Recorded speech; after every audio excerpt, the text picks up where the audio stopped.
lámina con el nombre de la sesión de hoy. Ahí está.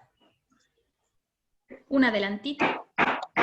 Adulto educador y manejo del estrés. ¿Ya? Eso va a ser lo que vamos a ver hoy día. Ahí, gracias Beca. Y les voy a hacer una breve así como ruta de qué vamos a hacer hoy, ¿ya? Lo primero que vamos a hacer va a ser un pequeño ejercicio de activación, ¿sí? De tensión, distensión, que nos va a ayudar a activarnos también. Vamos a revisar una breve repasada de los contenidos que vimos la sesión pasada, que nos acordamos. Vamos a revisar brevemente también las tareas que ustedes hicieron. Y vamos a introducir el tema, que es el tema de hoy, que es el estrés. ¿Ya? Vamos a ahondar en los tipos de estrés, vamos a ver cómo el estrés afecta en el cerebro, la estructura cerebral. Vamos a ver también estrategias de manejo del estrés en nosotras, pero también en los niños. Vamos a ver un video muy interesante también con respecto a eso. Vamos a abrir la conversación y al final vamos a presentarles la tarea de reflexión de esta semana. Y vamos a cerrar, sí, toda la sesión con un pequeño ejercicio de respiración. ¿Les parece? Súper. Esa es nuestra ruta de hoy. Entonces, como les decía, vamos a comenzar poniéndonos muy cómodos en nuestros asientos. Vamos a llevar nuestros isquiones, que son los huesitos que tenemos aquí atrás, los vamos a acomodar en el asiento. Vamos a sentir que nuestra columna se estira. Esto nos va a hacer muy bien para activarnos después del almuerzo. Esta es como una hora en que la energía baja un poquito, porque si almorzamos no hace mucho, la energía está, el cuerpo está preocupado de la digestión. Entonces por eso tendemos a cansarnos un poco más y querer dormir la siesta, que suele pasar. Entonces nos vamos a activar un poquito. Ahí me voy a poner un poco más así para que me vean bien. Perfecto. Entonces, acomodadas en nuestros asientos, hombros hacia atrás, abrimos pecho. Eso, dejamos que el aire entre. Así. Vamos a respirar una respiración profunda por nariz y vamos a botar en un suspiro.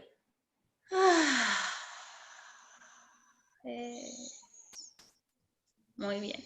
Como estamos silenciadas, pueden botar el suspiro como quieran. Una vez más. Inflamos, abrimos pecho, botamos. Eso. Muy bien.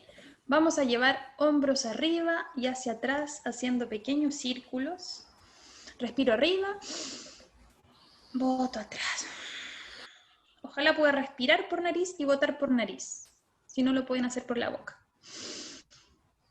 Inhalo arriba, boto atrás. Eso, una vez más, siento la torsión de hombros, omóplatos se juntan atrás, pecho se extiende. Muy bien. Ahora hago el movimiento inverso, voy desde atrás, subo aquí arriba, boto abajo. Voy desde atrás, subo arriba, boto abajo. Una vez más, eso, círculos con los hombros. Excelente. Cuello hacia un lado. Las que se van sumando, estamos haciendo una breve rutina de activación, de tensión, distensión. Es como si estuviera diciendo no. No. No. Después vamos a ver qué pasa con el no en nosotros y en los niños. No. Vamos a decir sí también. Sí. Eso. Sí. Vamos a ver también qué pasa con el sí. Muy bien. Brazos extendidos hasta donde podamos, si tenemos poquito espacio. Ojalá podamos extenderlos por completo, a la altura ahí de los hombros más o menos, hombros hacia atrás, pecho abierto. En vez de estar así, estoy así, eso. Palmas hacia arriba, subo. Excelente. punto arriba, extiendo columna y me alargo un poquito. Y luego bajo. Eso. Luego extiendo nuevamente. Tomando una respiración. Extiendo un poquito arriba. Bajo los hombros siempre, para no quedarme como así, sino que los hombros los trato de bajar. Eso. Bajo. Muy bien. Ahora subo de nuevo. Voy a bajar por el frente, así. Voy a cruzar mis manos y voy a volver a estirar columna. Eso. Voy a crecer lo más que pueda. Voy a mirar arriba. Voy a sentir mi columna estirarse. Pecho abierto. Eso. Puede que me moleste un poquito la parte de las cervicales, el cuello. Puedo bajar mi cabeza también. Así. Y abro. Bajo. Excelente. Una vez más. Subo.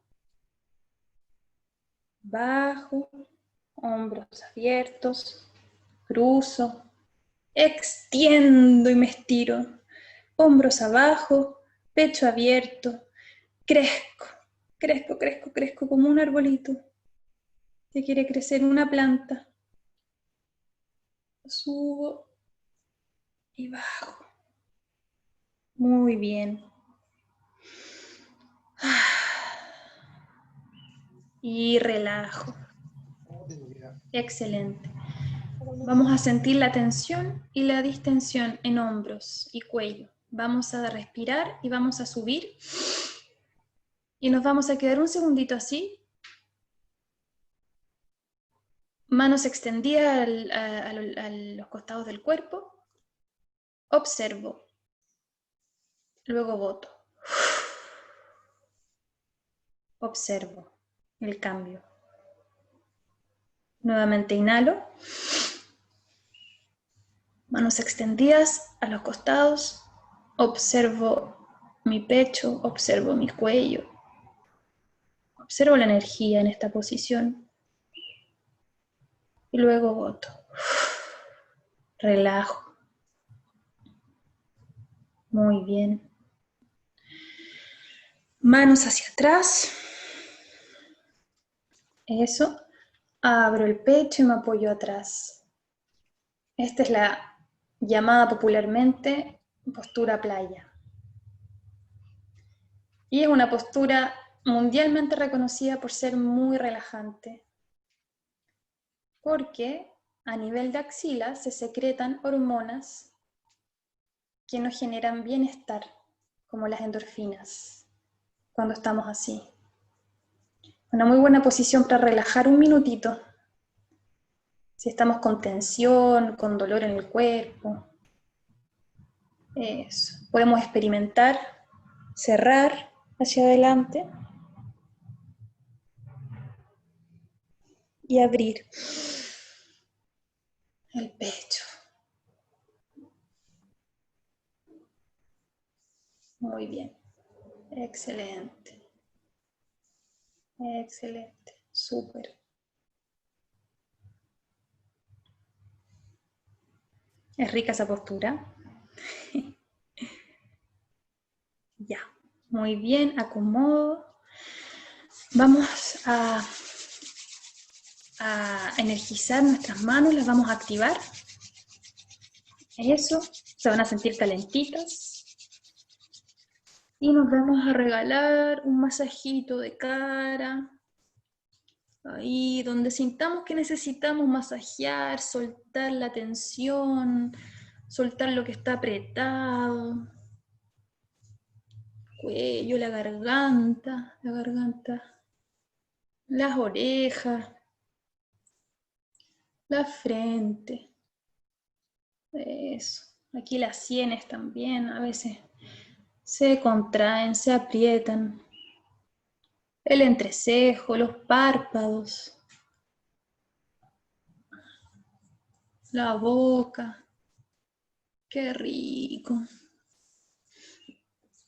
Aquí atrásito también si necesitamos un pequeño masaje. Estamos relajando. ¿Qué es lo contrario? A tensionar. ¿Verdad? Aquí atrás, clásico, lugar de tensión. Aquí, abajito de los hombros, en esta zona. Muy bien. Eso. Si quiero la cabecita un poco. Activamos también las neuronas, nuestro sistema, nuestra corteza prefrontal, para que se prepare para aprender, para tomar atención, para reflexionar, que es lo que vamos a hacer el día de hoy. Muy bien. Listo. ¿Qué tal? ¿Cómo están? ¿Bien? Súper. Excelente. Ya. Vamos a tomarnos unos pequeños minutitos para poder que podamos revisar brevemente los contenidos de la sesión pasada, de la sesión 1. ¿Ya? ¿Quién quiere contarnos qué fue lo que vimos? ¿Qué se acuerdan? ¿Qué conceptos centrales, qué temáticas centrales fueron lo que abordamos la sesión pasada?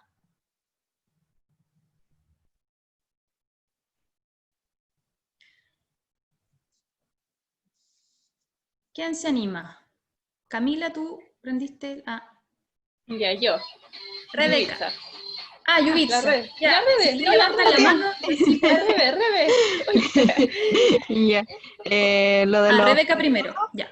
¿ya? Lo de los periodos, el crítico y el sensible y la música de fondo. Pues como es lo que más vimos, creo yo. Lo que vimos central, súper. Sí. El periodo crítico y el periodo sensible. ¿Y qué se acuerdan del periodo crítico? ¿De qué edad a qué edad va el periodo crítico? El que se denomina crítico. El crítico va desde la gestación hasta los 2 años. Perfecto. ¿Y por qué le decimos crítico? ¿Qué pasa ahí? ¿Qué es tan crítico? ¿Qué es tan importante? Es donde se forma la arquitectura cerebral de los niños. Exacto. Se forma entre el 80 y el 85% de toda la arquitectura cerebral. Exactamente. Exactamente.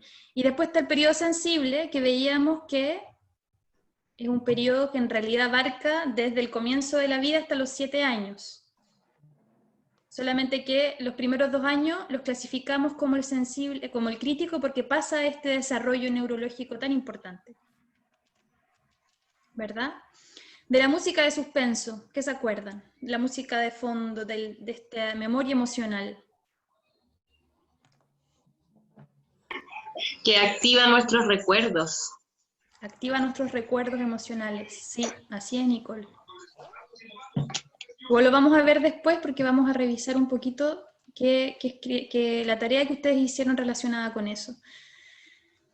¿Y qué más vimos? Importantísimo la sesión pasada, que también estaba dentro de su tarea. El acompañamiento. El acompañamiento, el rol de adultas protectoras. El apego. El apego, el vínculo que generan ustedes como adultas protectoras de sus niños. Exactamente. Bueno, esa dimensión de adulta protectora nos va a acompañar todas las sesiones, como el gran telón de fondo también que nos convoca. Súper. Entonces, estamos súper bien con los contenidos de la sesión pasada. Yo estuve revisando sus tareas y lo que ustedes respondieron, la verdad es que entendieron súper bien todo lo que es como los contenidos centrales de la sesión. Así que súper bien. Y con respecto a las tareas, podríamos compartir así brevemente qué fue lo que ustedes reflexionaron. Por ejemplo, en torno a la pregunta que les hicimos sobre sus miedos como adulta protectora. ¿Cuáles son los miedos que a ustedes les surgen como adultas protectoras? De lo que pusieron en la tarea. ¿Quién quiere compartir? Bárbara. Sí.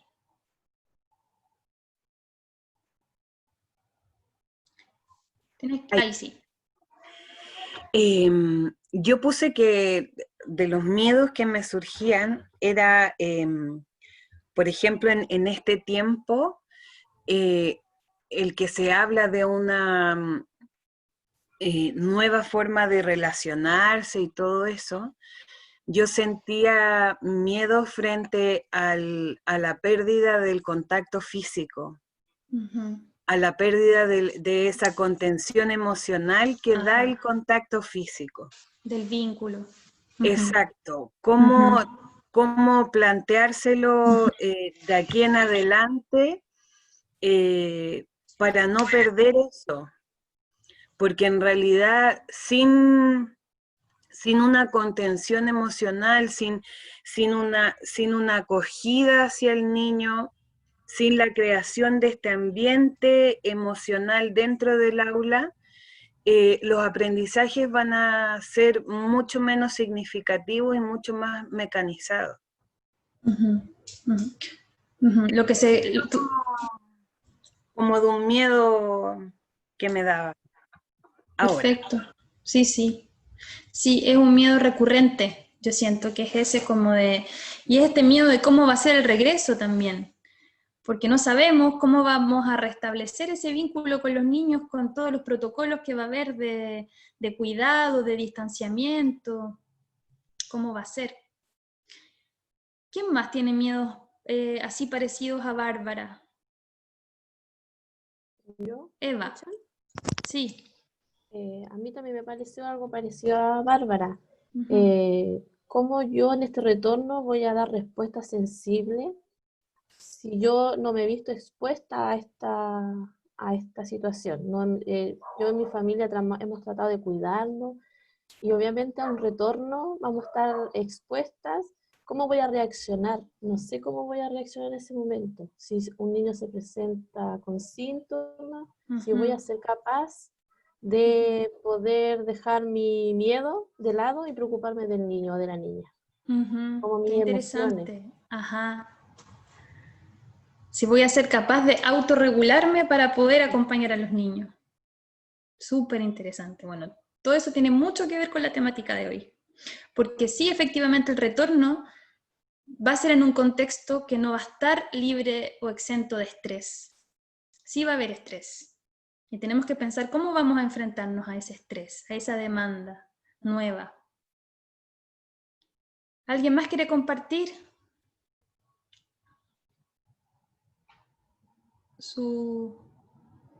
los temores que aparecen ahí? Yo. Stephanie. Sí. Bueno, en relación a lo que decía Bárbara, dentro de mis temores se enfoca el tema de la afectividad hacia los chiquillos.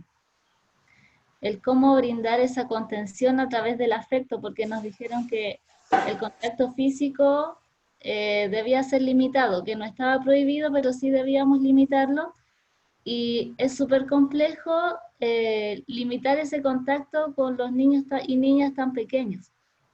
Y otro de los aspectos que me preocupa es más bien como a futuro, en relación a cómo va a ser la relación que se establezca de ahora en adelante, porque siento que si nos limitan tanto física y socialmente, ¿cómo van a ser las relaciones entre los niños y las niñas? O sea, les vamos a limitar ese contacto, entonces probablemente no pueda existir ese aprendizaje social que es tan importante también. Así es. Sí, yo creo que ese es un miedo muy generalizado en quienes trabajan con niños pequeñitos y saben la importancia del contacto directo. Sin embargo, también como ustedes saben, el vínculo no es solamente el contacto físico, también está la voz, también está la palabra, también está la mirada, también está, la palabra que acompaña. Entonces quizá un primer tiempo no va a ser tanta cercanía física, pero sí va a haber una cercanía con otros recursos.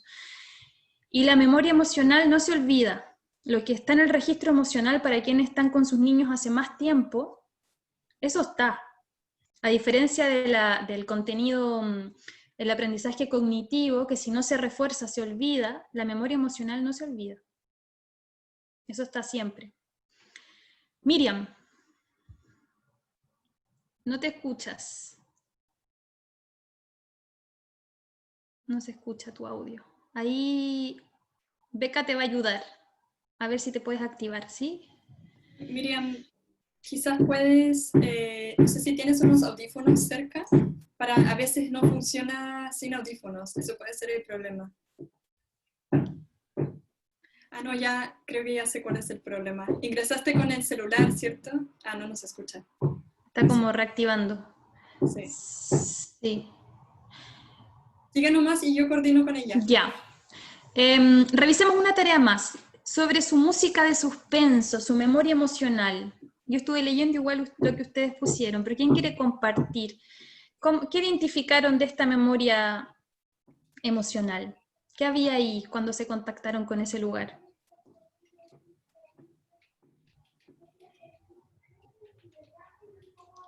¿Quién quiere compartir? Por ahí, lo que identificaron ustedes. Yo, Nicole. Nicole, a ver. Cuando vi el video que nos presentaron ustedes después cuando hice la tarea, me hizo recordar como los momentos que yo estaba en esa situación. Entonces a veces, y lo vivo con mi hijo, a veces, no sé, cuando se podía salir íbamos a la plaza, me decía, ya nos tenemos que ir. Entonces trato de ponerme como en ese lugar y ver que uno tal vez puede ser un poco más flexible, no ser tan rígida, ya, no sé, juega los últimos 5 o 10 minutos. Entonces eso como que me hizo plantearme y reflexionar mi rol como mamá, que me llevó a revivir esos momentos. Claro.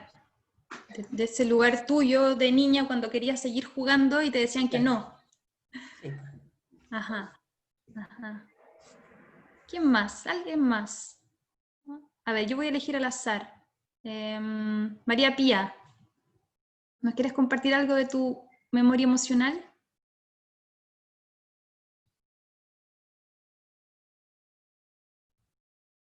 Tienes que activar eso.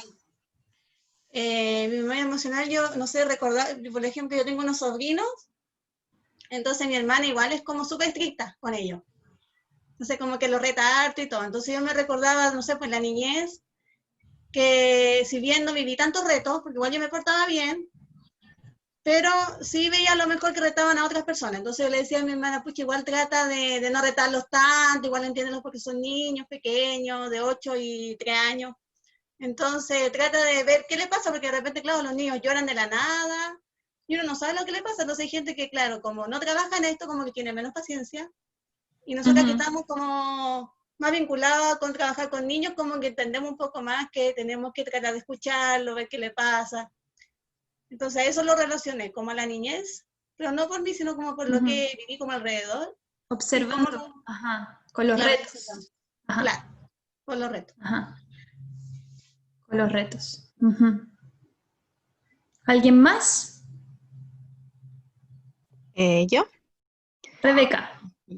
A mí me pasó que pude identificar, no sé a raíz de qué, porque igual yo no tuve una infancia con retos, pero los gritos, los retos a mí, cuando me hablan fuerte o hablan fuerte a otra persona, a mí me dejan pasmada.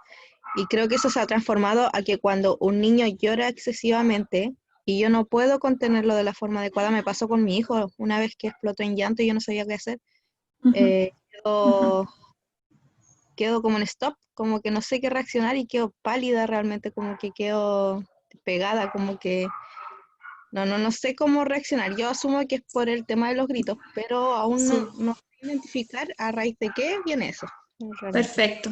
Súper interesante, Rebeca, porque efectivamente eso habla de una memoria emocional que es inconsciente, que yo no sé bien por qué, cuándo, por qué me pasa esto con los gritos, por qué me pasa esto con los retos, por qué me pasa esto con lo que sea, pero me pasa. Y me pasa muy fuerte, es una reacción emocional fuerte. Y que obviamente tiene que ver con una memoria primaria que ocurrió en los primeros tiempos de la vida. Entonces, por ejemplo, dicen que los traumas y las fobias se generan en esta memoria emocional en los primeros tiempos, pero como todavía la memoria consciente no está desarrollada, queda como un registro inconsciente, pero muy fuerte. Lo vamos a ver igual en mucha profundidad en lo que viene, ¿ya? Y vamos a hablar ahora, les voy a introducir el tema de esta sesión, que es el estrés, ¿ya? Como gran temática de la vida actual también. Les voy a preguntar, ¿qué entienden ustedes por estrés y cómo identifican el estrés en ustedes? ¿Cuándo dirían ustedes que están estresadas?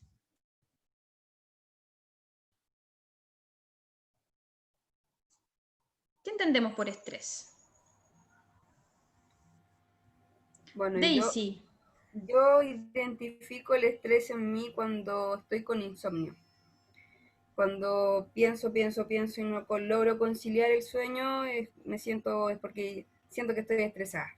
Pienso en el trabajo, en las cosas de la casa, ahí yo me doy cuenta que ya estoy estresada. Perfecto. No puedes dormir, no puedes conciliar Sí. el sueño, estás como en alerta. Sí, estoy Perfecto. todo el rato pensando lo que tengo que hacer y cómo lo voy a hacer y a qué tengo que llamar y qué tengo que entregar de trabajo para mañana, y estoy todo el rato como planificando todo. Excelente. Y no hay descanso. Ajá. Claro. Perfecto, perfecto. ¿Quién más? Estrés. Yo. Elizabeth. Bueno, para mí sería el estrés cansancio, dolor. Cansancio, dolor. En mí el dolor por una enfermedad, por fibromialgia. Entonces es como mucho más invasivo en mí el estar estresada o el estar en una situación de estrés. Ajá. ¿Te duele más el cuerpo? Sí, bastante. Bueno, y eso obviamente trae hartas complicaciones, pues el sueño, el insomnio. Por supuesto. Efectivamente. Más invasivo de cierta forma en mí físicamente y mentalmente un estrés. Sin duda, sin duda. El estrés como opuesto al relajo, a la apertura, a la distensión. Valesca. No te escuchamos. Quizás tiene que ver con los audífonos. Sí, ahí sí, perfecto. Yo creo que el estrés es una tensión de repente que no, en nuestro cuerpo que está, o de repente de las emociones, ¿ya? Yo mi estrés lo veo más cuando yo soy muy buena para el trabajo, ¿ya? Entonces soy muy cuadrada. Entonces tengo como todo, de repente no organizo mucho en el cuaderno, pero sí en mi cabeza está todo muy cuadrado, son como ya tengo que hacer esto, después todo otro para poder terminarlo. Y en el momento de acostarme, me acuesto pensando en lo que no pude realizar. Y incluso sueño con lo que no hice, lo que debiera haber hecho. Y despierto pensando en eso y tengo que hacerlo porque si no, ahí yo me empiezo a estresar. Ese es mi estrés, no poder realizar las cosas con el cálculo a lo mejor que tengo yo en mi cabeza. Ok, y ahí te estresas cuando no logras solucionarlo o hacerlo como te lo habías planificado. Claro, y a veces hasta lloro del puro estrés. Sí. Sin duda, sí. Es una respuesta fisiológica, entonces ahí está el cuerpo, están las emociones, también está después el pensamiento. Ya, súper. Cada ser humano tiene una respuesta al estrés diferente. Todos tenemos una forma de responder a una situación estresante o una situación demandante, y eso va a depender de nuestra capacidad de adaptarnos a esas situaciones. La definición así como más general de estrés que tenemos, Beca, si puedes poner la definición. Yo una definición así como bien a grandes rasgos. Ahí está. Que nos dice que el estrés es la respuesta fisiológica del organismo frente a factores externos. ¿Ya? Entonces una respuesta que involucra primeramente al cuerpo, al registro fisiológico. También involucra después las emociones y también involucra después el registro cognitivo. Pero sobre todo es una respuesta fisiológica frente a cualquier demanda, lo que sea. Y yo la puedo ver como una situación estresante o una situación muy demandante en sí, pero siempre va a haber una respuesta a eso. Cómo yo responda va a depender de mi capacidad de adaptarme a esa situación. Y vamos a ver de qué depende esa capacidad de adaptación que yo tenga. Si tengo una alta capacidad de adaptarme o tengo una muy bajita capacidad de adaptarme. Aquí introducimos lo que vamos a ver con profundidad, que es la respuesta tóxica al estrés, que se relaciona con el estrés tóxico. Y esto vamos a ver cómo afecta a los niños negativamente sobre su aprendizaje. Entonces, yo les voy a contar un poquito que desde la neurociencia el estrés se ha clasificado en 3 tipos. Y se clasifica según el efecto que el estrés tiene sobre nuestro cuerpo.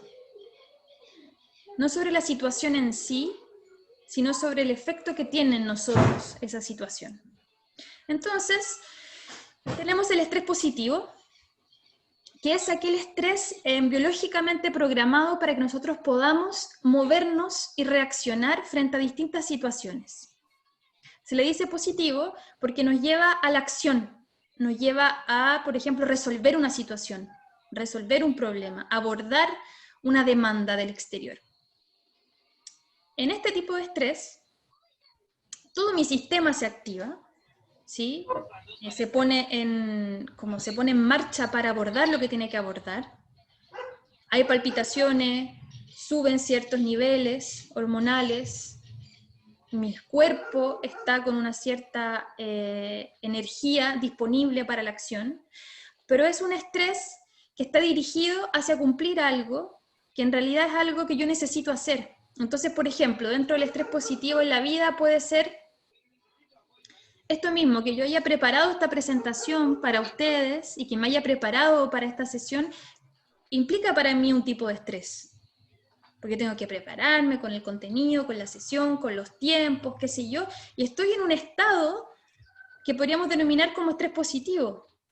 Y que probablemente cuando terminemos la sesión y termine el día, yo voy a aflojar y va a venir un cansancio que nos pasa, pero sin embargo, no es un estrés que necesito. Entonces, por ejemplo, necesito cumplir con un trabajo determinado, necesito, no sé, por ejemplo, me mandaron a hacer una diligencia en un cierto tiempo, yo tengo que cumplir, tengo que hacer una reunión y tengo poco tiempo para la reunión, entonces me activo, y si se dan cuenta, generalmente ese estrés nos ayuda para que realmente podamos cumplir con esa meta.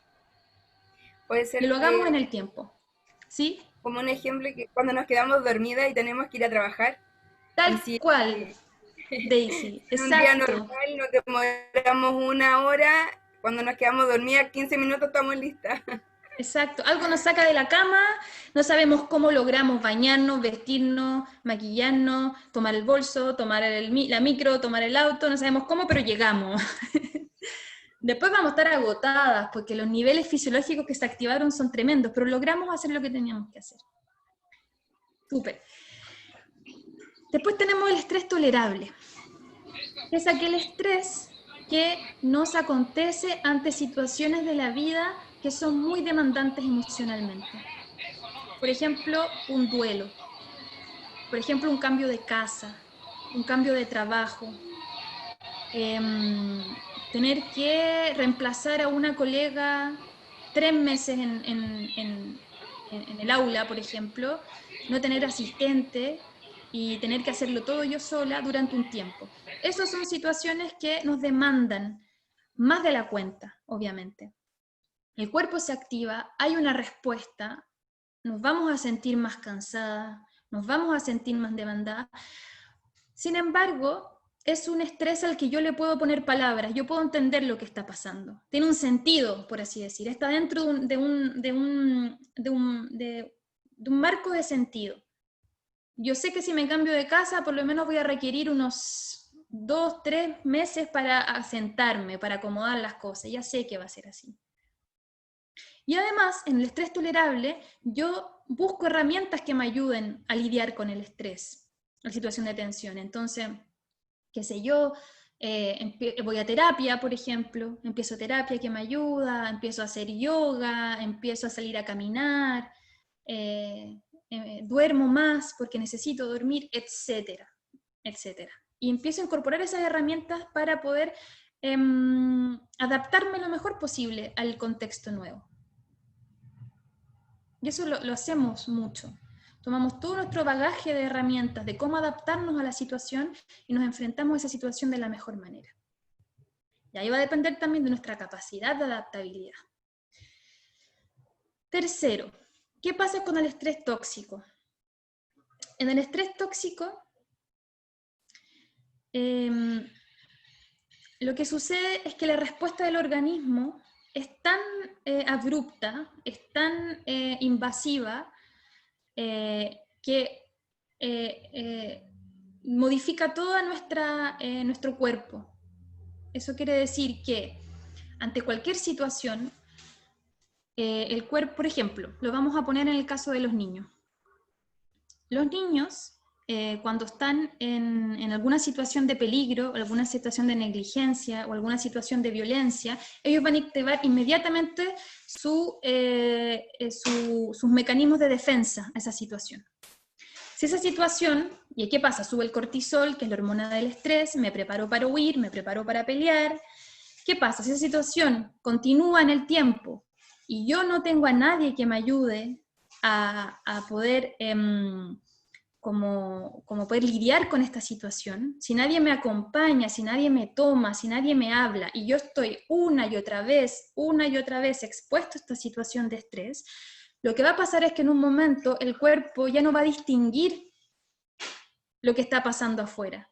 Va a estar va a estar constantemente en esa situación de defensa, en esa situación de sobrevivencia. Ahí vamos a ver cómo está ligado con nuestros mecanismos más primarios de subsistencia. Entonces, si yo identifiqué una situación de peligro y la viví reiteradas veces y nadie me ayudó a contenerme, a entender la situación, entonces yo voy a estar permanentemente secretando cortisol, subiendo los niveles de glucosa, apretado, tenso, ¿sí? A la defensiva, o huidizo, asustado. Vamos a ver cómo en el cerebro de los niños, bueno, y también en los adultos, una exposición continua y constante al estrés puede llegar a modificar la estructura cerebral, puede llegar a modificar las conexiones nerviosas, neuronales que tenemos en nuestro cerebro. Y eso va a afectar el razonamiento, el aprendizaje y las emociones en los niños. Entonces, si yo les preguntara, ustedes esta pandemia, ¿cómo la han vivido? ¿Dónde podrían clasificar qué tipo de estrés han vivido en esta pandemia? Puede que no haya sido uno nomás, puede ser que estemos transitando también distintos tipos de estrés.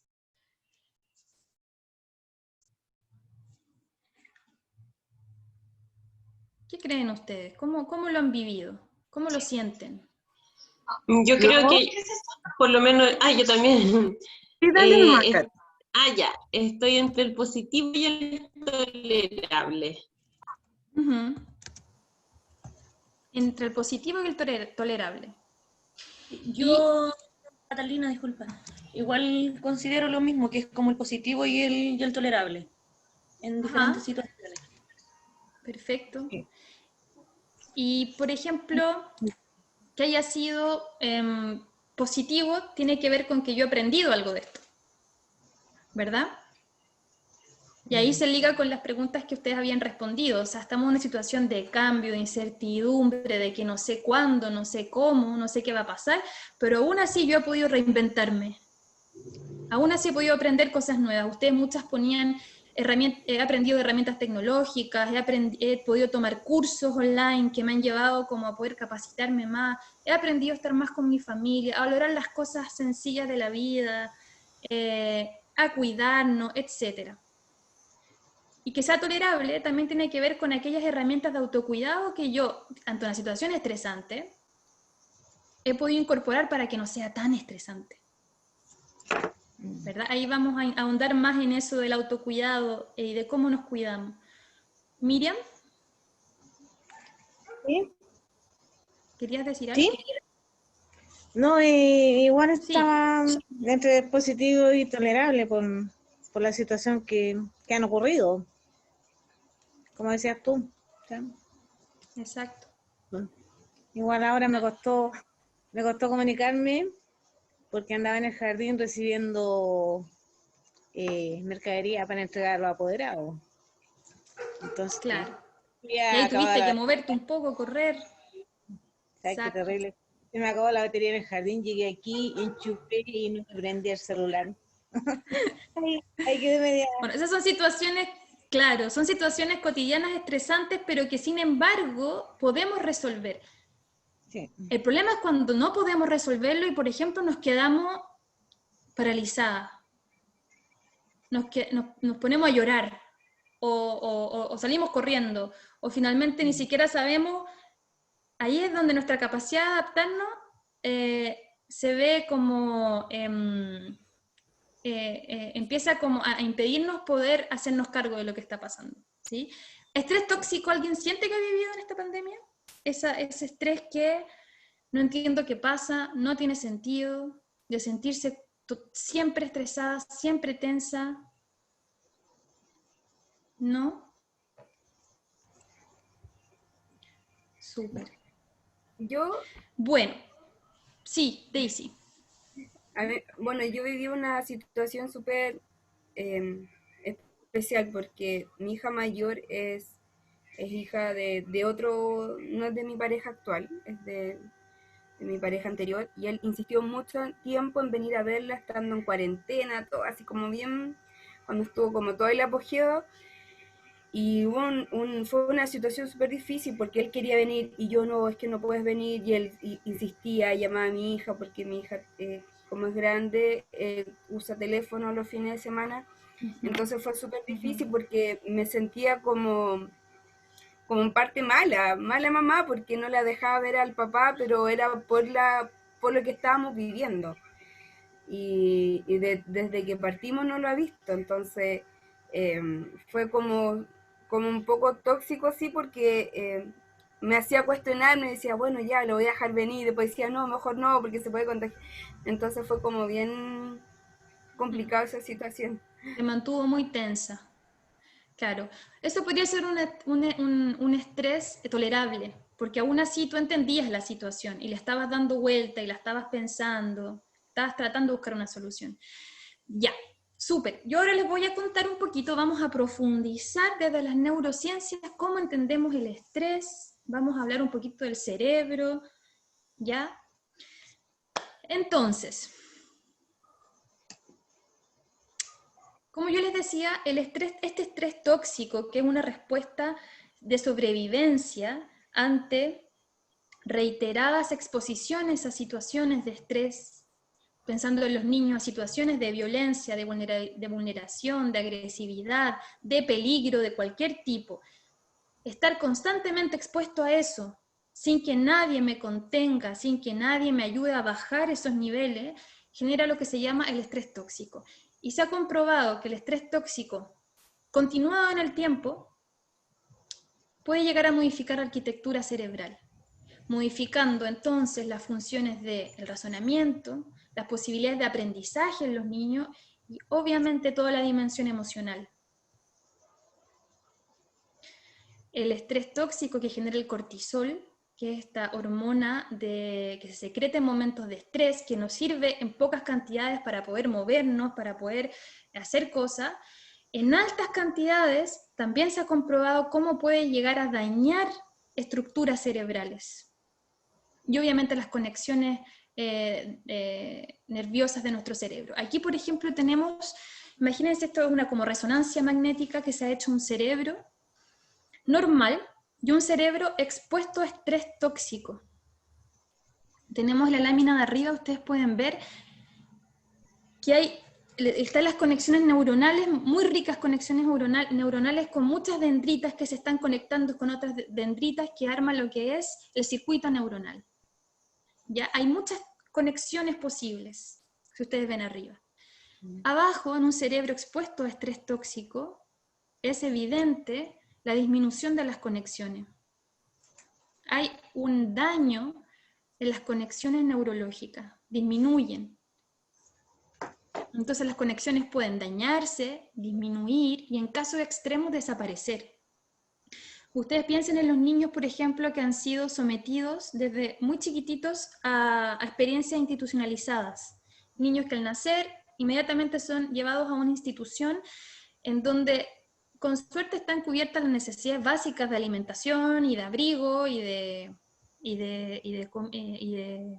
espacio para dormir, pero no tienen ningún contacto cariñoso ni ningún tipo de apego con nadie. Se ha comprobado que en casos extremos esos niños mueren, porque no pueden lidiar solos con el mundo, sin alguien que los acompañe. Entonces esto es una demostración como bien gráfica, ¿sí?, de lo que puede pasar cuando uno está sometido a este estrés permanentemente sin nadie que nos ayude a poder aliviarnos, a poder bajar a un nivel basal lo que ha sido subido con la exposición a situaciones de estrés. Entonces, vamos a revisar algo que es súper interesante para entender un poco más cómo funciona el cerebro, ¿ya? ¿Ustedes sabían que nosotros tenemos 3 cerebros? Yo esto lo supe hace poquito. Sí, en general nos enseñan que tenemos 2 hemisferios, el hemisferio derecho, el hemisferio izquierdo, que tenemos la corteza prefrontal, algunos lóbulos, pero en realidad desde la neurociencia actual ha sido súper interesante poder mostrarnos esto de una manera mucho más lúdica y mucho más entendible para nosotros. Entonces, les voy a contar. Nosotros tenemos 3 cerebros, que obviamente es un solo sistema, pero que se ha clasificado en 3 porque tienen distintos, han evolucionado de manera distinta y cumplen distintas funciones también, aunque están unos superpuestos sobre otro y juntos son el cerebro en su totalidad. Entonces, el cerebro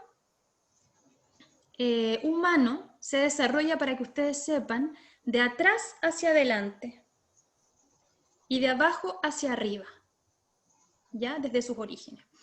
Entonces, como ustedes pueden ver aquí en la lámina, vamos a hablar del primer cerebro, que sería el cerebro reptil o el cerebro instintivo, que dice aquí que está ahí donde está el tronco encefálico, y es aquel cerebro que nosotros es el cerebro más primitivo que tenemos, es el cerebro que a nosotros nos vincula con nuestros antepasados antiquísimos. Dicen que este cerebro tiene alrededor de 60.000 años desde que comenzó a evolucionar, y nos vincula con los reptiles, ¿sí? Este cerebro es el cerebro de los instintos. Es un cerebro que está diseñado para sobrevivir. Lo tenemos.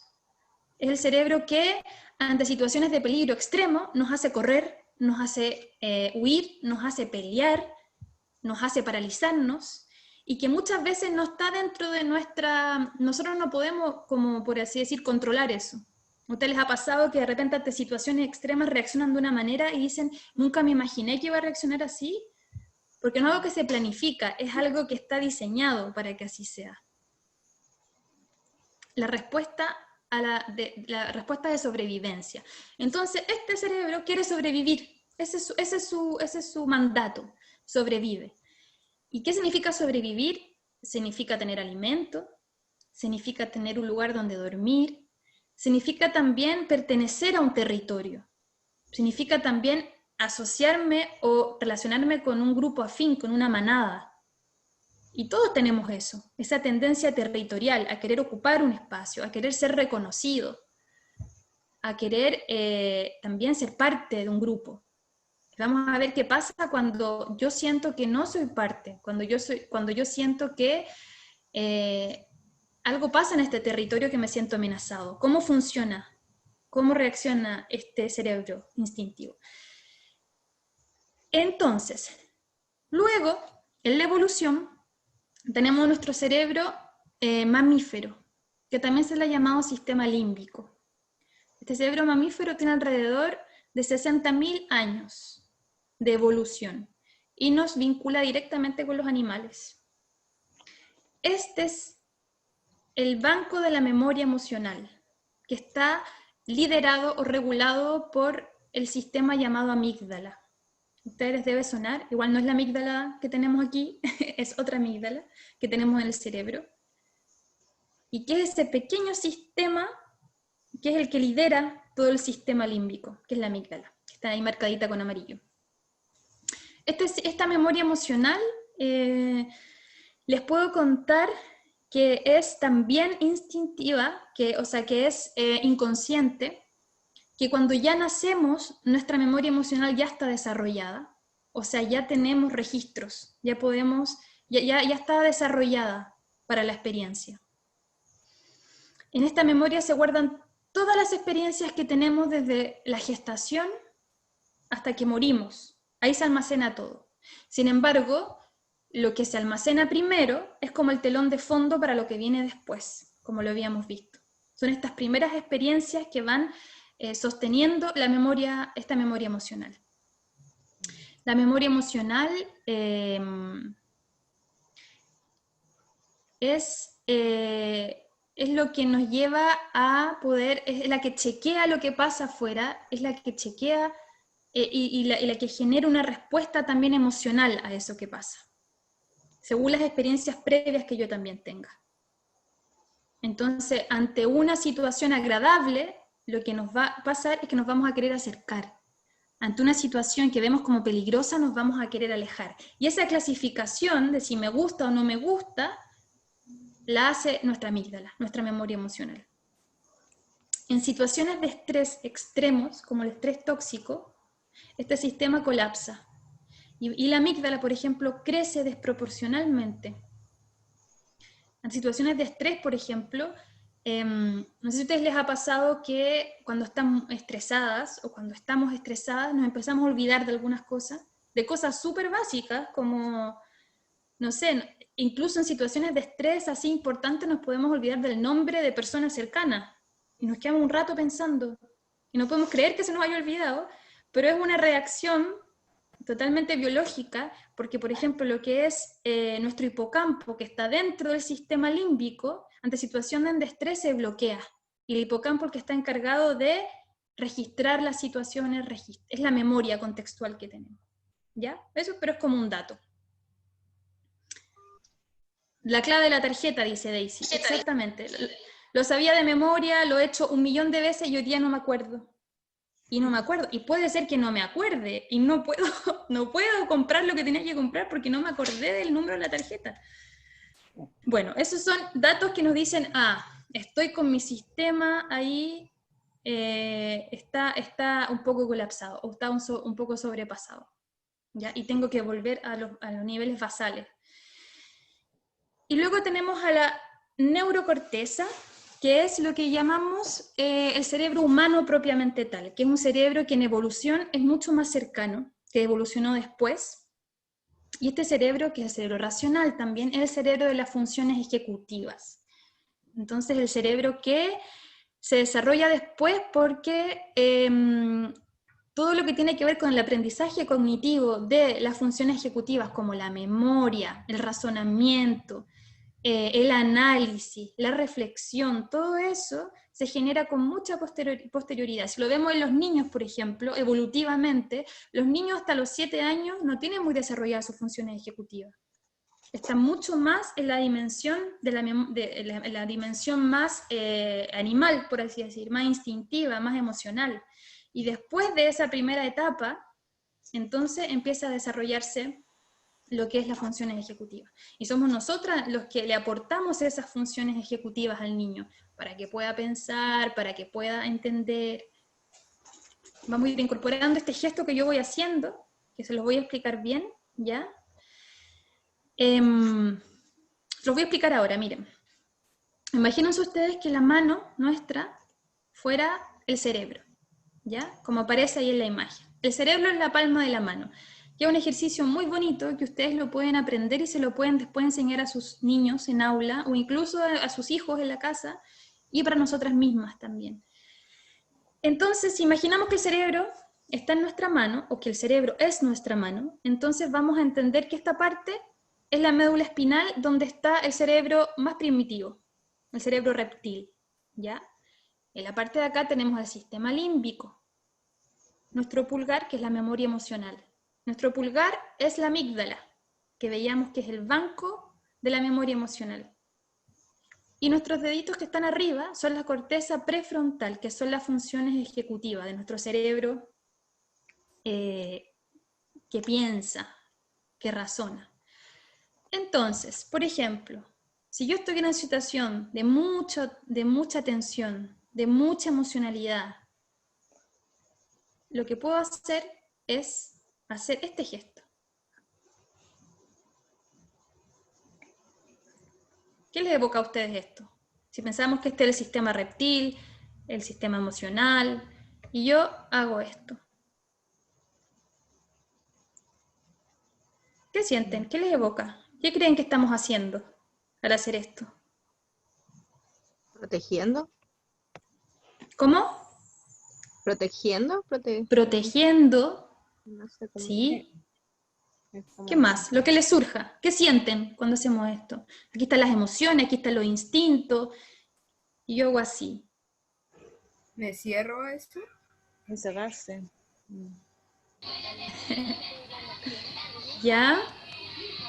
Es más bien lo que decían primero. Es como yo Como contengo, resguardo, yo contengo.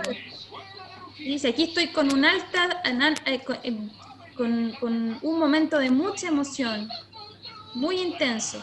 Y yo le pongo a esto una palabra. Tranquilo, todo va a estar bien. Va a pasar. Seguro que mañana vamos a estar mejor. Seguro que esa persona que, qué sé yo, no quería realmente decir eso. Yo calmo. Calmo esto otro cerebro. ¿Se entiende?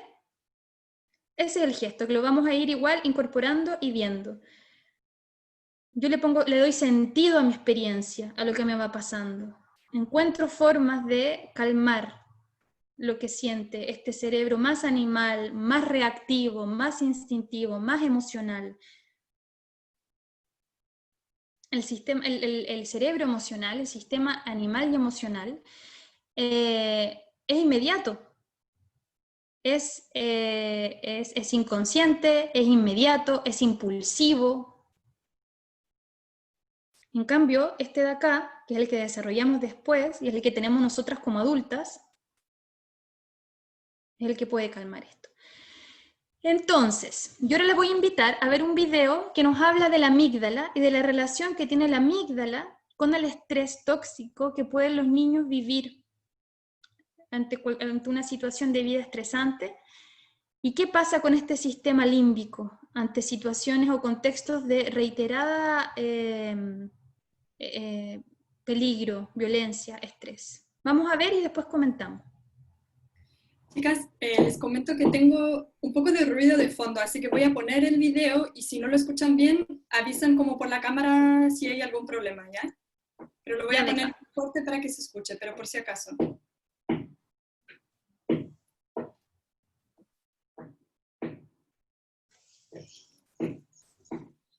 Hola, soy José y esta es mi perrita Amígdala. Juntos nos gusta perseguir mi pelota y correr detrás de los niños grandes del pasaje. Todos tenemos una amígdala dentro de nuestro cerebro. Ella es la que detecta el peligro, nos pone en guardia y nos prepara para enfrentar una situación amenazante. A veces estoy tan entretenido jugando que no me doy cuenta que estoy haciendo algo peligroso. Pero Amígdala, mi perra guardiana, siempre está cerca, mirando a todos lados y con sus oídos alertas para evitar que me pase algo malo.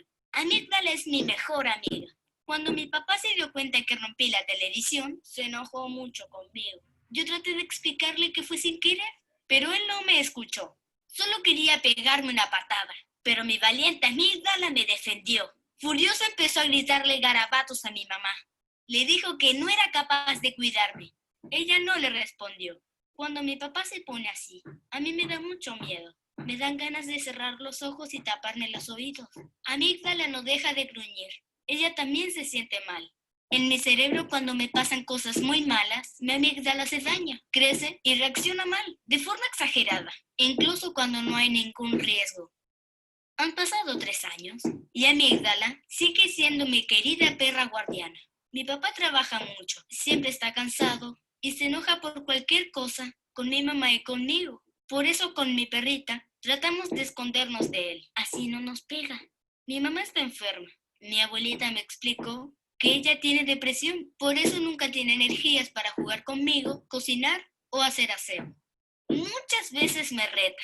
Me dice que soy un niño malo y tonto. Cuando tengo pena, ella me dice que pare de llorar porque la tengo cansada. Cuando mis papás me tratan mal, siento susto y rabia. A veces también me siento solo.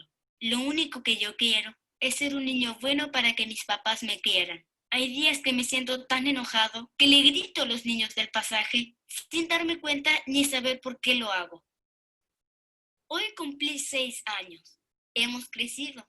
Y con Amígdala somos fanáticos del fútbol. Estaba celebrando en la cancha y nos pasó un incidente. Juanito, el vecino, me metió un gol. Yo no lo podía creer, tenía tanta rabia. No me di cuenta y de tanto enojo lo mordí. Juanito gritó llamando a su mamá. Amígdala, que también estaba furiosa, trató de atacarlo. De repente sentí tanto terror y rabia que no supe qué más hacer que arrancar. Amígdala me siguió, ladrándome furiosa. Yo me asusté con lo que había hecho. Después me enojé con Amígdala por tratar de atacar a Juanito. Le pegué una patada, tal como lo hace mi papá. Ella se enojó conmigo y trató de morderme. Avergonzados y apenados, volvimos a la casa y ahí nos esperamos una sorpresa. Había venido a vernos mi abuelita María. Ella me dio un gran abrazo y luego le hizo cariño a mi perrita. Mi abuelita vino a ayudar a mi mamá con la casa y a regalonearnos. Algo huele bien. Mi abuelita me cocinó mi plato favorito, cazuela. Mientras me siento a comer, ella me habla despacito y me dice que si tengo un problema, puedo pedirle ayuda. Yo le cuento que estoy triste, porque no sé qué me pasa, pero a veces reacciono muy mal cuando estoy enojado. Siento ganas de pegarle a la gente. En momentos me paralizo de susto o quiero salir corriendo lejos y perderme. Le explico que me equivoqué y mordí a Juanito cuando metió el gol. Mi abuelita me escucha atenta, sin juzgar, y me dice que todos nos equivocamos, pero podemos mejorar. Ella piensa que a lo mejor estoy tan acostumbrado a escuchar a mis papás gritar que se me olvida que puedo reaccionar de otra forma. También me explica que quizás no me tomo el tiempo de calmarme cuando me empiezo a enojar. Ella me explica que cuando la amígdala de mi cerebro sufre, empieza a funcionar mal, como un feroz perro sin correa. Nadie la logra controlar. La única forma de volver atrás es cuidándola mucho, conversando sobre nuestros miedos. Así ella volverá a reconocer los peligros reales y nos volverá a proteger.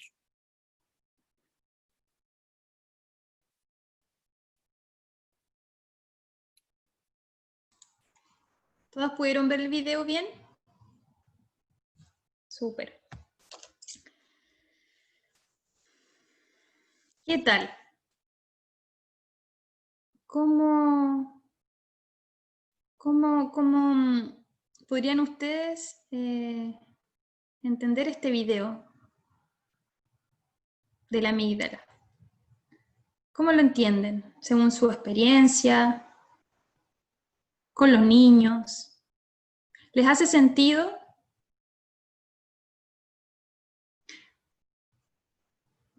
¿Cuántos niños así, con historias parecidas, tienen ustedes? Han llegado a sus aulas.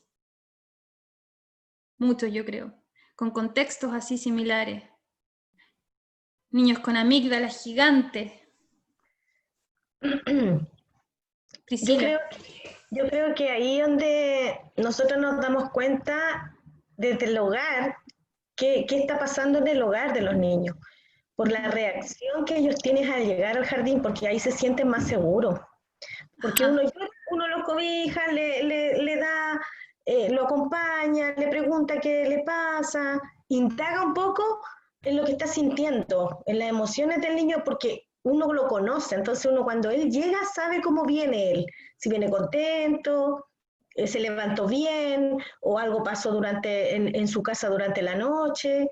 Yo creo que ahí nosotros sabemos cómo llega a ello con la pura presencia emocional que trae, que refleja él. Y podemos indagar qué pasa dentro, porque muchos niños, sí, como dices tú, es bien cierto que muchos niños pasan cosas en su casa con los tíos, con los abuelos, y nosotros ahí frente a eso sabemos solamente con su reacción. Exacto. Y los niños no mienten. En realidad a los niños les cuesta mucho ocultar lo que les pasa. Y a lo mejor lo dicen con sus palabras, pero finalmente exacto. El objetivo. Es su conducta la que nos anuncia cómo están. Tal cual. ¿Quién creen que serían ustedes en ese video? ¿Qué personaje? La abuelita. La abuelita. La abuelita. Sí. La abuelita que llega y es como un... qué bueno que llegó esa abuelita. El acompañamiento, todo lo que el niño estaba necesitando y que sus padres no le entregaban, pues no le daban. Exacto. Y que desencadenaba este crecimiento de amígdala, en este caso el perrito que iba creciendo y cada vez reaccionando de manera más agresiva. Exacto. Paradójicamente, antes los agresores del niño, pues antes los que permitían la vulneración de sus derechos, en realidad. Exacto, y si se fijan ustedes, este niño estaba en una situación de vulneración importante en su casa, pero él aprendió a ser como un animal a la defensiva, por así decir. Entonces, ante situaciones que no eran un problema, como el fútbol y que el compañero le metió un gol y no pasa nada, él reacciona como una fiera y se lanza a morder al niño y a gritar. Entonces, esas reacciones desproporcionadas tienen que ver, claro, con un telón de fondo en donde todo es una amenaza. El territorio es una amenaza, como veíamos, para el niño. Puede ser porque él hablaba de que estaba acostumbrado a que su familia reaccionaran de esa forma. Entonces él reaccionaba como copiaba la imagen, los adultos de su entorno. Entonces por eso reaccionaba así como la defensiva. Exacto.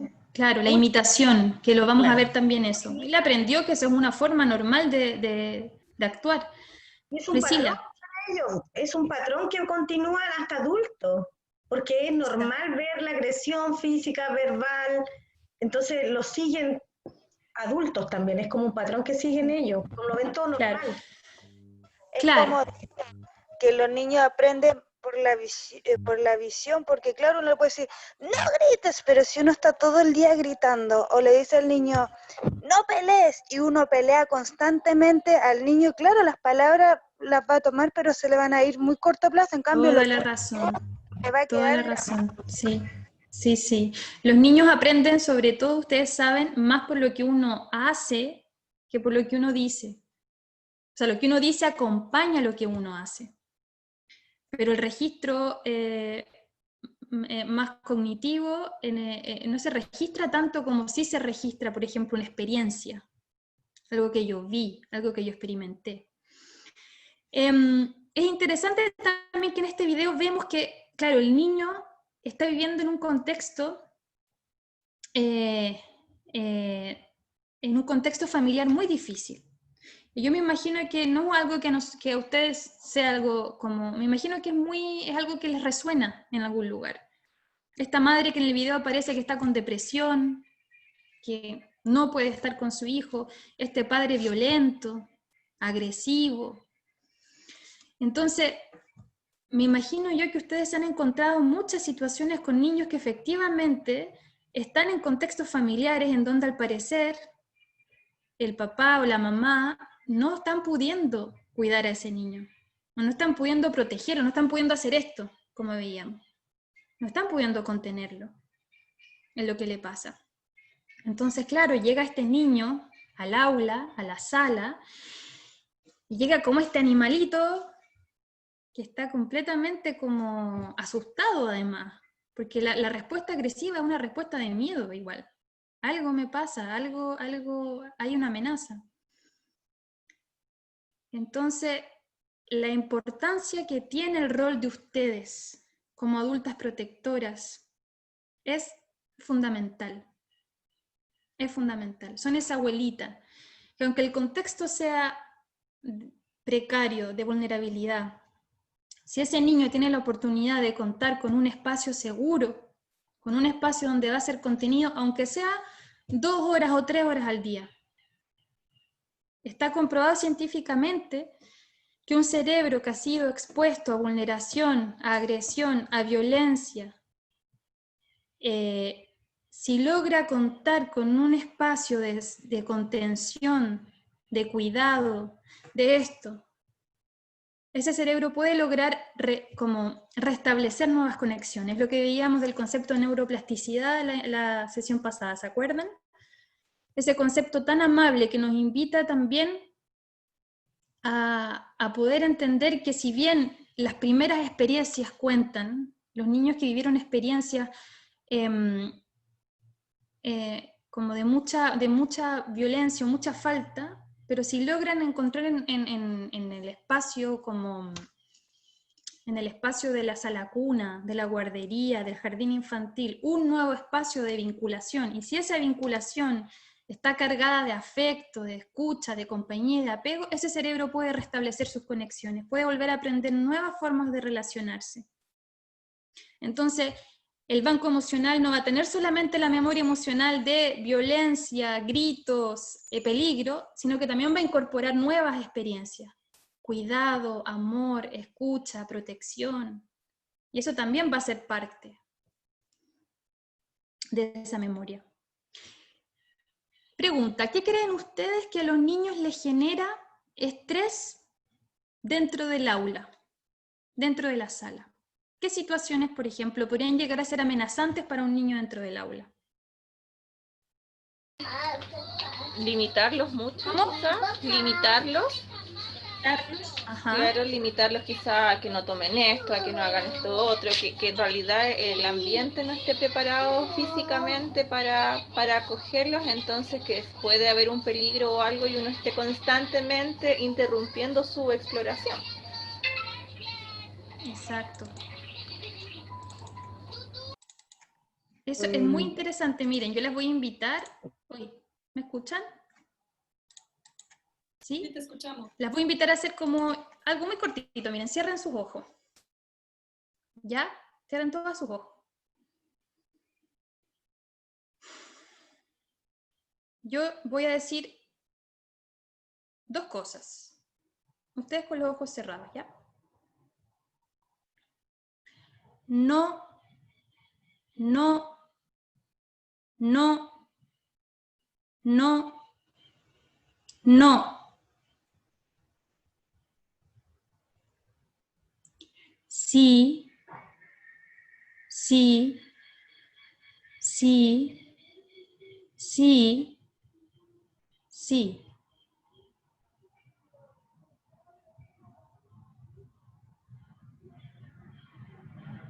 Pueden abrir los ojos.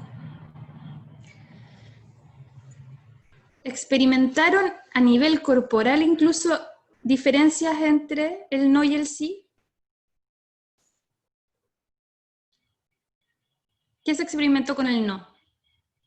Con el no como que o sea, y al menos me pasó a mí que como que me iba, como que me contenía mucho, como que me aplastaba, por así decirlo. Ajá, ajá. Como que así Sí. se encerraba. En cambio con el sí como que se liberaba un poco. Sí. Ujú. Sí, totalmente. Perfecto. Parecida a ella. Sí, Nicole también.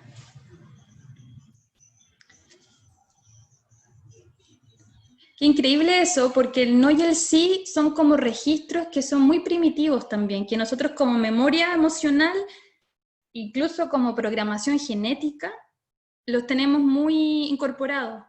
Entonces, entendemos, el cuerpo inmediatamente reacciona ante una negación y ante ante un sí y ante un no.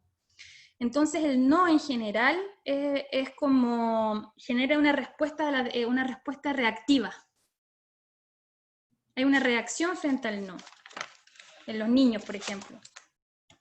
no puedes hacer esto, no saltes, no tomes esto, no le digas así, no te vayas para allá. Instintivamente lo que le pasa al niño en su cuerpo es como, como decía Rebeca, ay, me siento oprimido, siento que no me están dejando ser, por así decir. Y es muy primitivo eso, no es tan racional. Y el sí, sin embargo, cuando uno dice sí, dentro de un contexto, hay una respuesta más receptiva. Por ejemplo, como decían ustedes, ¿qué se experimenta con el sí? Como que se abre un poquito, como, hay más posibilidades. El tema es que ese sí, obviamente que tiene que estar dentro de un contexto, dentro de una estructura. Obviamente que no es sí a todo, sí, no, súbete ahí, da lo mismo. Es sí dentro de límites, sí dentro de posibilidades también que uno le da a los niños. A nadie le gusta que le digan no. A nadie, es como, instintivamente no nos gusta. Es muy interesante este tema, lo vamos a seguir profundizando. Sí es importante esto que estamos hablando, que no olvidemos la importancia de este rol que tenemos nosotros y que no olvidemos este gesto. Nosotras somos los que a los niños les damos esta contención y esta seguridad. El niño no lo puede hacer solo. El niño aún neurológicamente no está preparado para entender, para razonar, para evaluar la situación. No puede. Él está todavía en la dimensión más instintiva, más emocional, y desde ahí aprende con mucho más fuerza. Entonces somos nosotros los que le damos sentido a su experiencia. Entonces el niño que está llorando, que está desbordado, nosotros vamos y le explicamos, le decimos, anticipamos, sana, sana, todo va a estar bien. Y también ponemos cuerpo, obviamente. Doy un abrazo. Y si no puedo dar un abrazo, si no puedo dar cuerpo, sí puedo decir algo, sí puedo cantar algo, sí puedo contar un cuento. Esto que decíamos de cómo va a ser si no podemos abrazarlo. Ese es nuestro rol, educar a estos cerebros instintivos y emocionales. Y entonces, si nosotros le enseñamos a los niños a educar estas emociones, a entender lo que nos pasa, después ellos mismos van a poder hacerlo por ellos mismos, reflexionar. Esta es la base de la educación emocional. Esto es educación emocional. Así de simple. No es nada muy grande, no hay que irse a estudiar alguna parte para entender lo que es la educación emocional. La verdad es que es bastante intuitiva también. Solamente que también es importante que nosotros estemos preparadas para contener emocionalmente. Y para eso nosotros tenemos que hacer el ejercicio de contenernos a nosotras mismas emocionalmente, lo que veíamos de esta memoria emocional. ¿Qué me pasa ante ciertos contextos? ¿Qué me pasa cuando este niño se pone así? ¿Qué me pasa con esta apoderada? Observemos cuáles son nuestras reacciones más instintivas también a la amenaza. ¿Qué me pasa cuando me siento atacada por alguien? ¿Ataco? ¿Grito? ¿Ofendo? ¿Qué me pasa cuando me siento amenazada por una situación? ¿Cómo reacciono? Entonces, para eso tenemos una tarea que es muy reflexiva, que es de como autoobservación, en realidad, que es para la casa, obviamente, y la invitación es que ustedes puedan observar su mundo emocional. Es una tarea de autoobservación. Entonces, van a tener que observar qué cosas las nutren a ustedes emocionalmente, qué cosas ustedes identifican que les hace bien. Lo que sea. No tienen que ser grandes cosas. Lo que a ustedes les nutra. Un abrazo. Abrazar a alguien y quedarme así, abrazada. Por ejemplo. ¿Cuáles son mis desechos emocionales? ¿Qué quiere decir eso? Que aquellas cosas que yo identifico, que tiro al mundo y que no le hacen muy bien al mundo. Mi crítica, mi impaciencia, observo que cuando me siento atacada, por ejemplo, voy y digo cosas muy hirientes a los otros.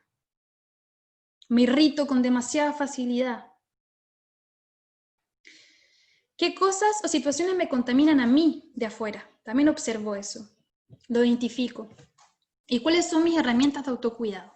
Y esto es importante a propósito de lo que veíamos, de cómo yo autogestiono mis emociones y de cómo también me hago cargo de, por ejemplo, esto que decíamos, de mi capacidad de adaptarme a las situaciones que son demandantes, que son estresantes. ¿Qué herramientas yo tengo para poder adaptarme de mejor manera a esas situaciones? Por ejemplo, ahora a la situación de pandemia. ¿Qué herramienta de autocuidado yo he incorporado para, bueno, dentro de todo el contexto, poder sentirme mejor? Las plantitas, salir a jugar con mis hijos afuera, no sé, si que tengo patio, ver una película, cocinar algo rico, ducharme, ponerme debajo de la ducha agua calentita y quedarme ahí un rato, hacerme un baño de tina si es que puedo. Echarme cremita, algún olor, lo que sea. Entonces, esta es la tarea que ustedes tienen que hacer. Tómense la semana, tienen de aquí a toda la semana para responderla, hasta el próximo lunes, ojalá, para que darnos un poquito de tiempo para revisarlas y todo eso. Y antes de despedirnos, les voy a invitar a que podamos tomarnos un momentito ¿se acuerdan que la sesión pasada vimos el calendario de respiración? ¿Sí? ¿Se acuerdan? ¿Alguien lo ha hecho? ¿Alguien ha podido darse ese minutito? ¿Sí? Le mandamos un audio también, ¿se acuerdan? Súper. Bueno, vamos a aprovechar el impulso y nos vamos a dar un momentito de poder acallar un poco la mente, ¿ya? De poder volver al espacio interior, de poder contactar, conectar. Entonces nos vamos a sentar en nuestra silla, lo más cómodas posible. Dejamos lo que tenemos en las manos, cuadernos, lápices, celular, lo que tengamos. Muy bien. Cerramos los ojos. Eso. Y voy hacia adentro. Puedo sentir los ruidos que tengo afuera, de los que vienen, los que van, los autos. Pero yo estoy aquí dentro.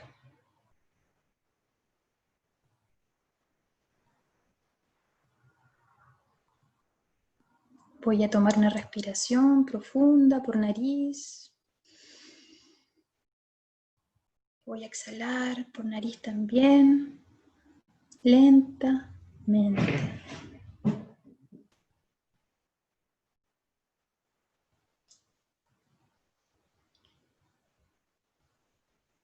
Vuelvo a tomar aire, lento, profundo, sintiendo que estoy tomando todo el aire disponible, que llena mis pulmones.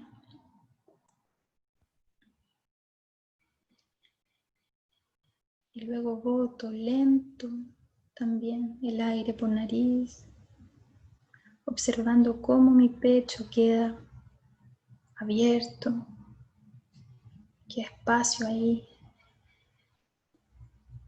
como que se ensanchara también.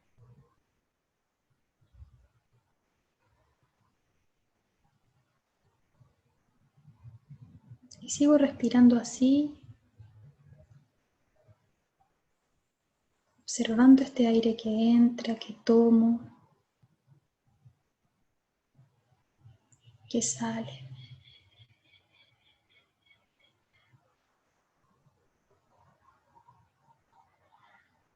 Y observo mis pensamientos también que vienen y van, ideas, juicios de lo que estoy haciendo, de lo que viene después, para dónde voy. Y lo observo como lo que son pensamientos, que tienen una muy corta duración. si es que yo no les doy la energía para seguir. Son como las emociones también. Vienen y después se van. Que permanezcan va a depender de que yo deje que se queden.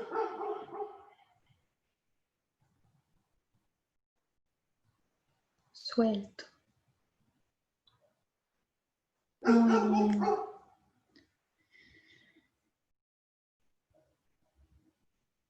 Y percibo este espacio que se crea dentro de mí, que es un espacio que,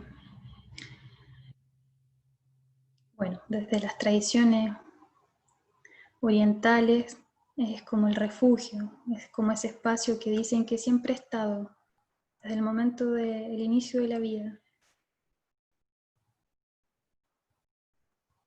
Que es un espacio de calma absoluta. El espacio sin tiempo, que simplemente es. Aquí soy y estoy. Conecto con este lugar.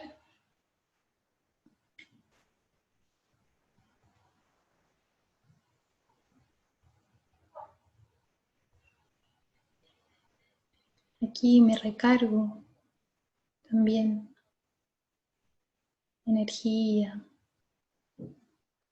de alegría, de confianza.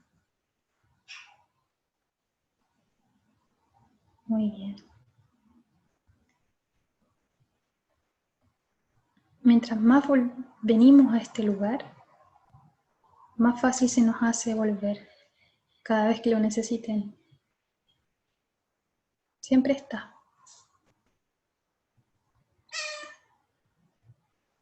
Tomo una última respiración profunda por nariz. Y boto. Quiero con un suspiro. El aire que queda.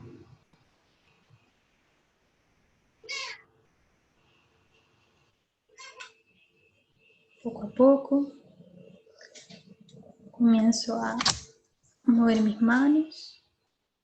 Puedo tragar un poquito de saliva. Cuando esté lista, abro mis ojos.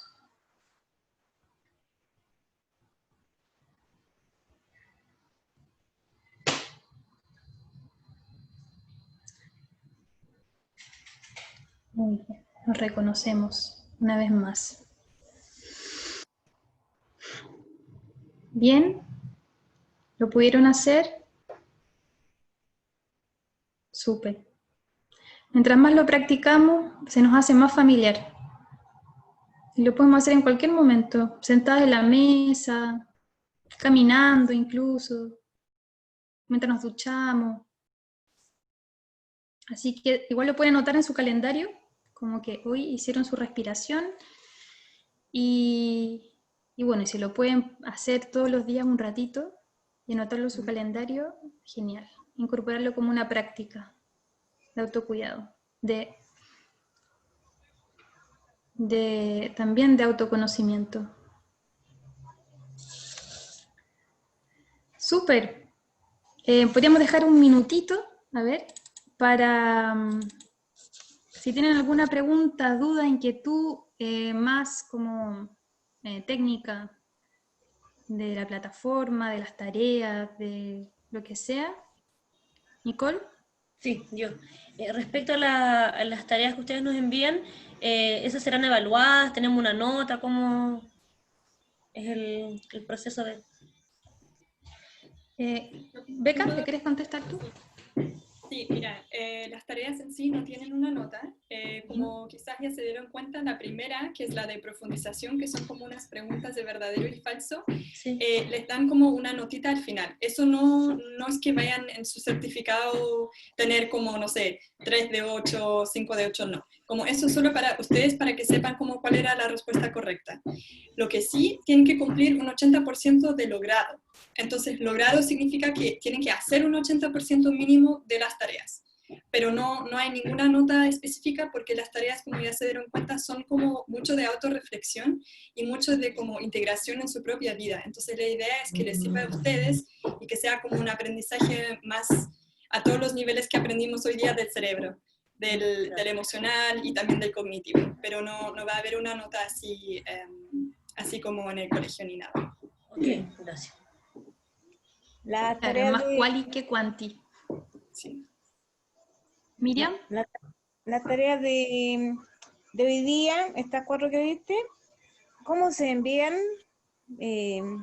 Escritas en el computador y se envían al tiro. Claro, entonces cada semana, qué bueno que preguntaste eso, porque cada semana, el día lunes, se van a habilitar las tareas de la semana. Pero ojo, solamente pueden completar las tareas una vez que hayan participado de la sesión, de esta sesión que hacemos grupalmente. Porque lo que pasa es que si lo hacen antes, no va a ser reconocido porque no han podido adquirir los conocimientos de esta sesión. Entonces, súper importante, aunque se liberan el día lunes y los pueden ver en la plataforma, van a ver tarea sesión 3, no los hagan todavía hasta que hayan participado de la sesión. Claro. Eso. Sí, entonces ahora que terminando esta sesión, ustedes se pueden meter al tiro en la plataforma si quieren y completar las tareas de la sesión 2 porque ya han hecho ya han participado de la sesión. Ah, ya, perfecto. Súper. Gracias. Yo, disculpa, Eso. yo Sí. las realizo el día sábado porque en la semana tengo mi trabajo pendiente, hago cosas del trabajo y todo. La hago el día sábado, así que ahí, pero yo las envío y después cuando el lunes ustedes manden como los tickets de si llegaron, ahí el lunes vamos a saber si llegó el trabajo a ustedes. Sí, entonces, claro, no hay ningún problema que lo hagan el fin de semana, de hecho, mejor que lo hagan el fin de semana para tener la tranquilidad y el tiempo para hacerlo. Pero claro, solamente el día lunes les voy a poder ir avisando sobre quiénes lo han hecho, quiénes no. Pero si su internet está funcionando y presionaron el botón enviar, va a quedar registrado. A veces, lo que pasa es que a veces hay como problemas cortos de conexión y uno piensa que lo envió, pero no llegó al sistema. Entonces, asegurarse siempre de cuando empujan el botón enviar, de que estén conectadas al internet y siempre revisar, no cerrar la página, sino como asegurarse de que llegue ese mensajito que dice hemos recibido tu respuesta. Pero también mencionar de que en la plataforma a veces sigue con la palabra asignada, aunque ya lo hayan entregado. No se preocupen de eso, eso no tiene nada que ver con la tarea en sí. A veces la plataforma se demora en actualizarse. Entonces no se guíen por eso. Y bueno, siempre me pueden ir preguntando y yo les voy avisando si ya han llegado y eso. Súper. Aquí Camila dice, por favor que respeten horarios del grupo de WhatsApp. Gracias, Camila. Sí, bueno, sí, es como un encuadre, así como en realidad, como si, nada, pues el WhatsApp está súper disponible para todo lo que necesiten, pero obviamente resguardando un cierto límite de horario, que yo, Beca, creo como desde la mañana hasta las 5 más o menos. Claro, como de 9:30 a 5:30, 6. Y si lo escriben en otro horario, sería mejor que no, pero si es que lo escriben, no vamos a poder responder hasta ya el otro día. Hasta el otro día, ¿ya? Resguardar. Yo creo que a ustedes les debe pasar con los apoderados de repente, quienes tienen chat de apoderados, que 11 de la noche, tía. Así que eso, ¿ya? Y claro. Más ahora, pues más en estos tiempos, que hay como una sobre exposición a las pantallas y todo. Cuidarnos también de eso. Ya, súper. Entonces, que les vaya bien con su tarea, que les vaya bien con su reflexión, con su auto-introspección, y nos vemos el próximo miércoles. ¿Ya? Cualquier pregunta, reflexión, lo que quieran, lo vamos conversando por el chat por mientras. Ya, que estén muy bien. Gracias. Acuérdense de responder la evaluación de la sesión también, ¿ya? La foto. Muchas gracias. Sí, eso. Y gracias, Beca, gracias a nuestra asistente Beca, que está siempre ahí sosteniendo que todo funcione. Para eso estoy. Ya, voy a sacar la foto. No sé si Anarita y Andrea y Yubitsa quieren prender la cámara, si no la voy a sacar en 3. Ahí está la Andrea. Ahí está, ya. 1, 2, 3. Ya, súper. Muchas gracias. Genial. Acuérdense que en las redes sociales de INPI van a estar las fotos también. Las vamos a ir subiendo y si quieren, que son, bueno, creo que hay una, en Facebook, Instagram, está las redes sociales. Eso. Ya. Abrazos virtuales para cada una. Que estén muy bien. Cuídense mucho. Gracias por todo. Chao.